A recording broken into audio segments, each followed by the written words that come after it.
Hello and welcome to Mysteries of Science. My name's Michael and I'm the acting deputy editor of Science and Nature, the monthly magazine from the team behind the Week Junior. And I'm Jenny, the acting features editor.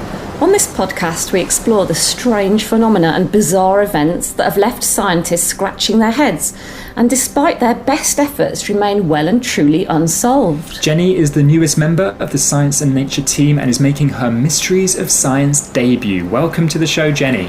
Thanks, Michael, and hello everyone. It's great to be here. I can't wait to get started. Well, Jenny, for your first episode, we are throwing you in the deep end as we go swimming with sharks. Swimming with sharks? That doesn't sound very safe. Well, there's a lot about these animals that we don't know, and as it's Shark Week, we thought what better time to try and uncover some of the secrets of sharks. Okay, Michael, I'll take your word for it. After you. Right, diving equipment on, it's time to go underwater. This is Mysteries of Science.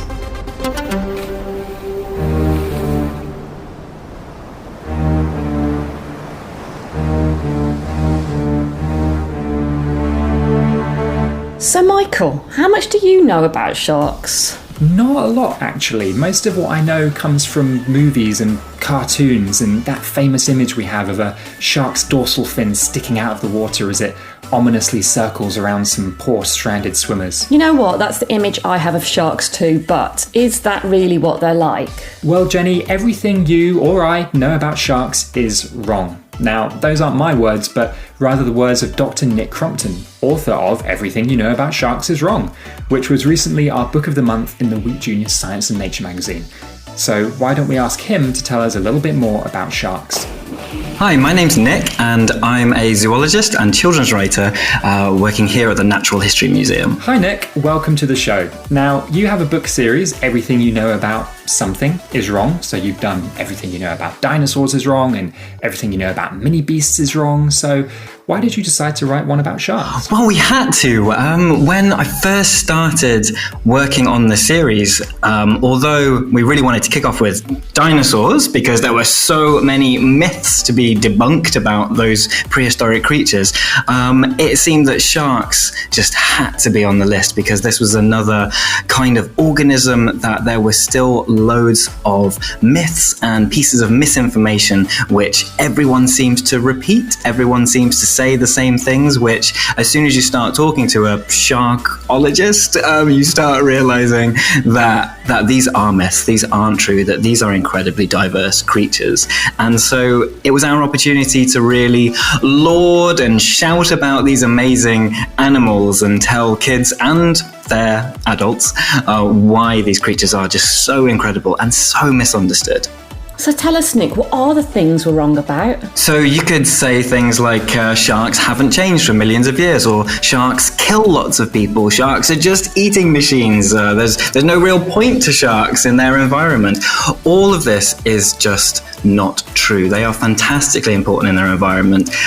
They are really not as dangerous as people seem to believe they are, and we have a lot to be angry about in terms of TV shows and movies that have given us an incorrect idea of these animals, and pretty much anything that you could say about sharks, there is going to be some element of untruth in those comments. And so what's the most mind-blowing fact about sharks that you learned in the course of writing the book? So for instance, more people we know get killed by cows every year just in North America than get killed by sharks over the entire world in the same amount of time. And in that same amount of time, actually, we kill extraordinarily huge numbers of sharks through bycatcher fishing. Okay, that has certainly blown my mind. I never would have thought that more people were killed in 1 year in North America by cows than are killed by sharks across the entire world.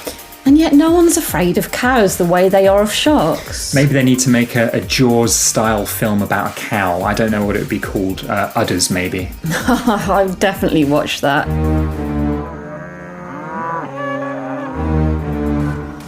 But Nick also raised a really important point there about us humans and how dangerous we are to other animals.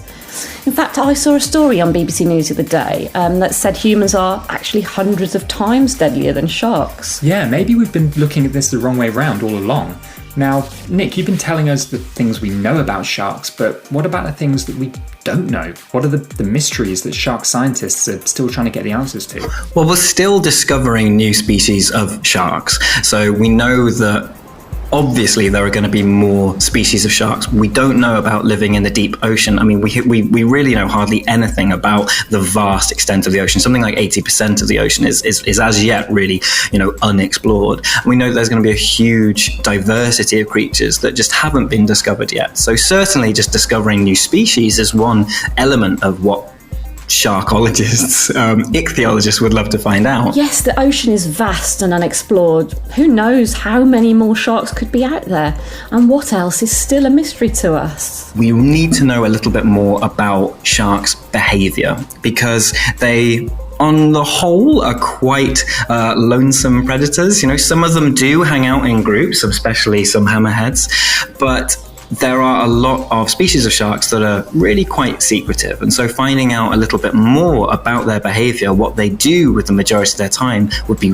really fascinating in terms of how they interact with other species, how they interact with their environment, how important they are to their environment would be just fantastically important to know. Okay, so those are two great mysteries already. Just how many shark species there are, and what exactly do they get up to in their spare time? Well, why don't we take this investigation further and speak to some shark scientists, or sharkologists as Nick calls them. Hi everyone, my name is Melissa Cristina Marquez and I'm a Latina shark scientist based out of Australia. Hi Melissa, welcome to the show. So tell us, why did you want to become a shark scientist? They've just always fascinated me. I mean, I've always had this kind of love and just pull towards any kind of misunderstood predator, and to me, sharks are probably the most misunderstood one out there. And what's your favourite type of shark, Melissa? Tiger sharks. Definitely, by far, they are my favorite. They're just very charismatic. When you get in the water with them, they kind of get up all in your face. They're very curious. They want to know what you're about, what everything else is about that's around you. But they're also really beautiful. That almost sounded like you were talking about a dog there rather than a shark, with it getting all up in your face. I'm not sure how I would have felt being that close to a shark. So tell us, Melissa, just how many species of shark are there and how much do we know about them? Yeah, so there's over 500 different species of sharks, and about 34% of them are what scientists call data deficient. So that means we actually don't know enough about them to be able to say what their rate of extinction is or what their risk of extinction is. And so that means we actually have really big knowledge gaps on quite a lot of different shark species. And even for the really famous ones, like great white sharks, there's still so much we don't know about them. Like, we've never actually seen great white sharks mate. We don't really know where they mate. We have some ideas, but it's never been confirmed. Very similar to like great white shark nurseries. We have some ideas, but it's never been confirmed. We've never been seen, for example, a great white shark give birth. So yeah, there's a lot we don't know about sharks. Wow, okay, more than 500 species of shark. That's a fair few different types of shark out there. And it's so crazy to think that 34% of those we barely know anything about. Nick was saying there's probably lots of shark species out there we don't know about, waiting to be discovered. But even the ones we do know about are still largely a mystery to us. Yeah, it seems like this is just the tip of the iceberg. So why don't we dive even deeper and bring in our next guest? Hi, my name is Heidi.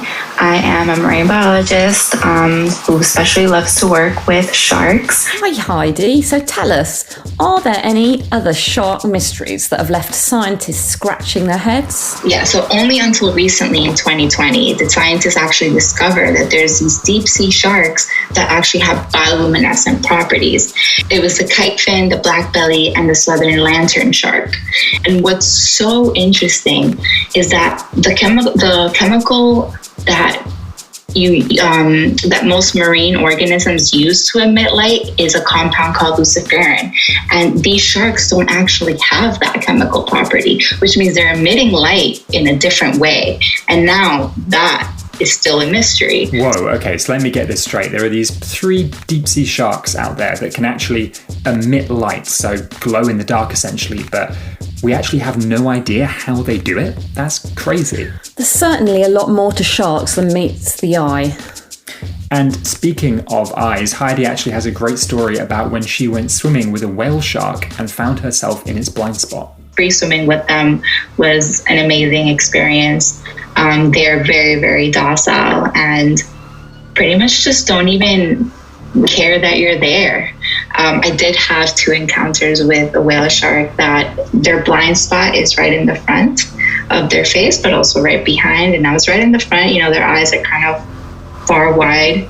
And I don't think it noticed me, so it kind of kept swimming towards me. And I was like, oh, that's so weird. It's not stopping. And that's just because it didn't see me until eventually at the last minute it turned and its eyes just darted back and forth and was like, what? Where did you come from? Almost like I scared the shark. And I'm like, you're huge, dude. Like, how could I have done that? But that is whale shark behavior for you. It's funny because a lot of people would be terrified at the thought of swimming with any type of shark.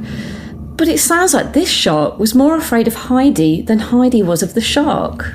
That's often the way, isn't it? That the animals that we find most scary as humans are actually more afraid of us than we are of them. And given what Heidi and Melissa and Nick have been telling us about sharks and that they're not as dangerous as we think they are, it does make you wonder where our fear of sharks came from. I think the most interesting thing for me that actually was a mystery to me personally up to not that long ago is where the fear of sharks actually started. So prior to the 1900s, really just people who were out, in the maritime business were the ones who had seen sharks or had access to sharks and be like, oh, I got a shark tooth. Or they kind of were more tales of people who were just out in the ocean. But then in the early 1900s, when being in the ocean, having water activities became more common, it was actually due to this incident in 1916 in New Jersey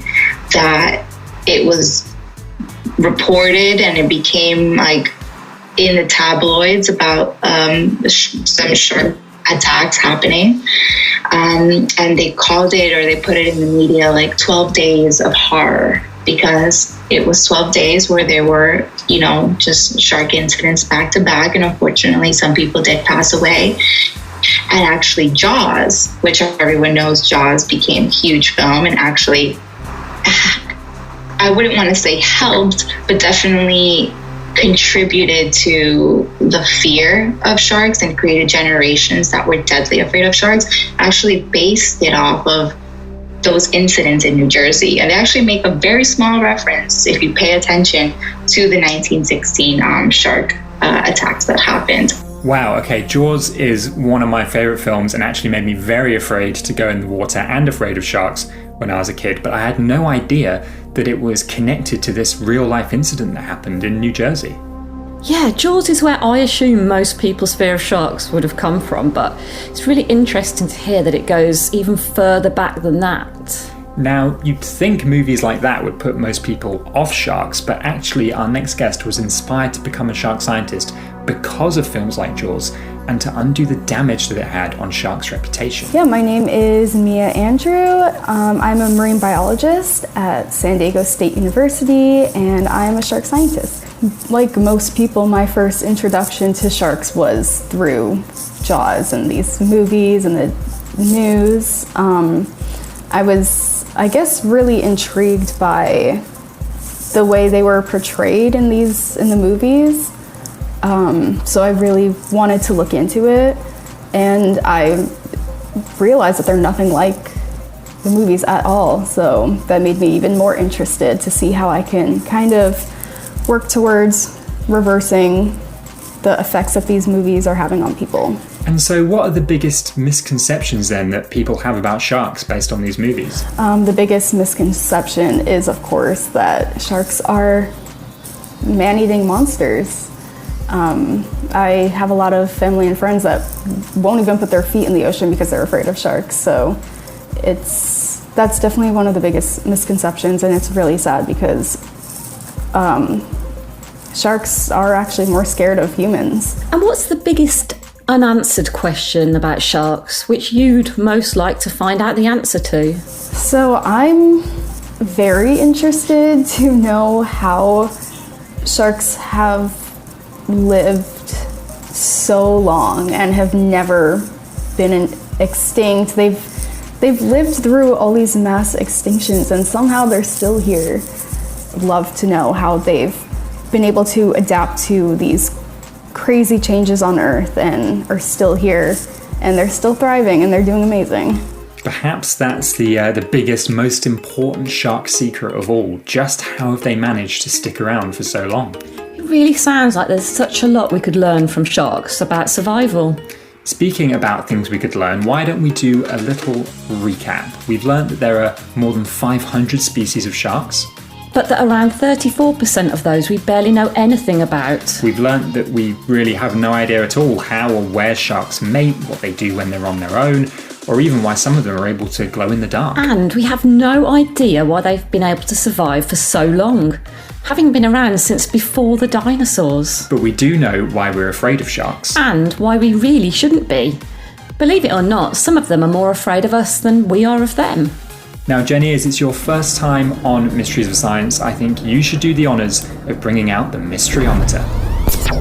This is my first time up close with the Mysteryometer, and it's quite an impressive piece of kit, I have to say. Yes, no expense spared on Mysteries of Science. Now, for those listeners who may not be familiar with it, why don't you remind us what the Mysteryometer is? Absolutely. So, this is a scale from 0 to 100, with 0 being we know nothing, and 100 being we know everything. So, I wonder how much our experts think we know about sharks. That's tough. I feel like for a lot of shark species, like for example, a lemon shark, we know quite a lot about them, but there's others that we've only just been able to see like once. We only have one specimen that we know about this species, and that's it.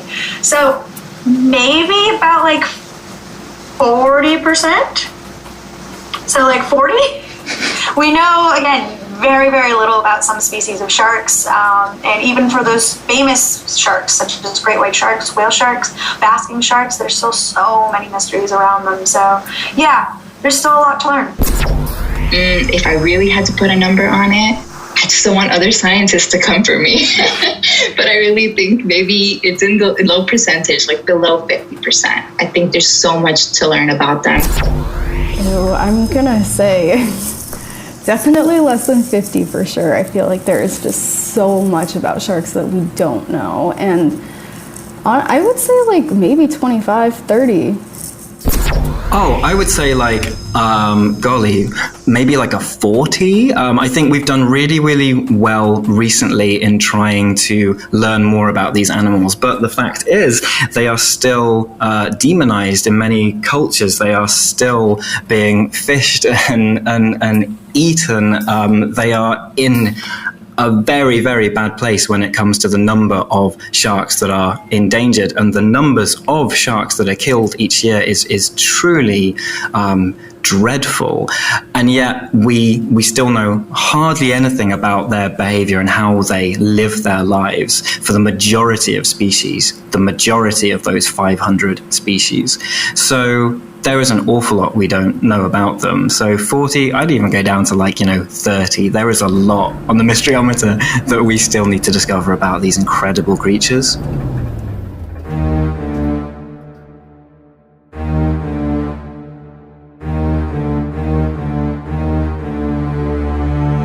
Wow, okay, so nearly a total agreement there amongst our experts, below 50% in that 30 to 40 range. It's clear that there's still a lot more to discover about sharks. But what do you, our listeners, think? We'd love to hear from you. To send us a voice message, just head to funkidslive.com/mysteries and hit the big red button. And don't forget to join us again in 2 weeks' time for our next mystery. Yep, we'll be having a good old chuckle as we explore the mystery behind why humans laugh. It's going to be a hoot. Until then, stay curious.